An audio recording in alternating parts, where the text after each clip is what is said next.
ভ্ৰমণ কৰি কাৰোবাৰ ভাল নালাগে। হেল্ল' গাইজ, মই আজি ভ্ৰমণ কৰিবলৈ ওলাইছোঁ। বিজিনীলৈ বাইদেউৰ ঘৰলৈ যাবলৈ ওলাইছোঁ, কিন্তু বেড লাক ৰাস্তাতে গাড়ীখন নষ্ট হৈ গ'ল বাৰু। এতিয়া টায়াৰ মানে সলনি কৰিব লাগিব।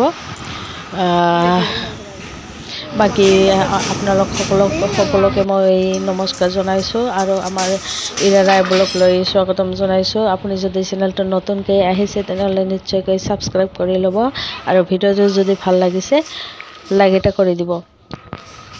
মই বাৰু বিশেষ এটা ভালকৈ বনোৱা নাই ভিডিঅ'টো, তথাপি বাহিৰৰ আউটছাইডৰ ভিউবিলাক ইমান ধুনীয়া, সেইখিনি চাই মানে শ্বেয়াৰ কৰিবলৈ মন গ'ল আপোনালোকৰ লগত।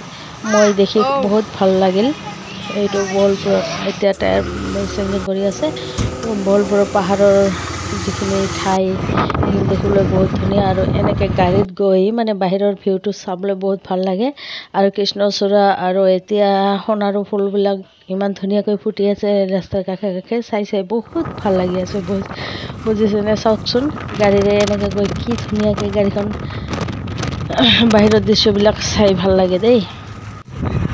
মাজে মাজে ফুৰিব যাব লাগে, তেতিয়াহ'লে মনবিলাক বহুত ধুনীয়া, মানে বহুত ফূৰ্তি লাগে দেই, মনবিলাক বহুত শান্ত লাগে। আৰু আমাৰ ল'ৰা দুটাৰ লগত আৰু মা চবে মিলি গৈ আছোঁ, মনটো ভাল লাগি আছে। আৰু বাহিৰৰ দৃশ্যবিলাক ইমান ধুনীয়া লাগে, মানে চাইয়ে ভাল লাগে। আৰু আমি বাইদেউ ঘৰৰ পৰা আহিলৈ ওচৰতে থকা নদীখন চাবলৈ, ল'ৰা দুটাইতো বহুত খুচ, নদী পাই, ওচৰতে নদী নাই যিহেতু। এতিয়া নদীখন চাই মেলি অলপমান বাইদেউৰ ঘৰত ভিডিঅ' মই বনোৱা নাই, তাকে দিব নোৱাৰোঁ, অলপমান ভিডিঅ' বনাইছোঁ। তাতে হাৰমনিলৈ গান গাই আছে। এতিয়া আমি বাইদেউৰ ঘৰৰ পৰা আকৌ আমাৰ ঘৰলৈ উভতনি যাত্ৰা কৰিছোঁ। বহুতখিনি আপোনালোকে বহুত ধৈৰ্য ধৰি ভিডিঅ'টো চালে, প্লিজ লাইক এটা কৰি দিব, আৰু যাতে আমি আগলৈ যাব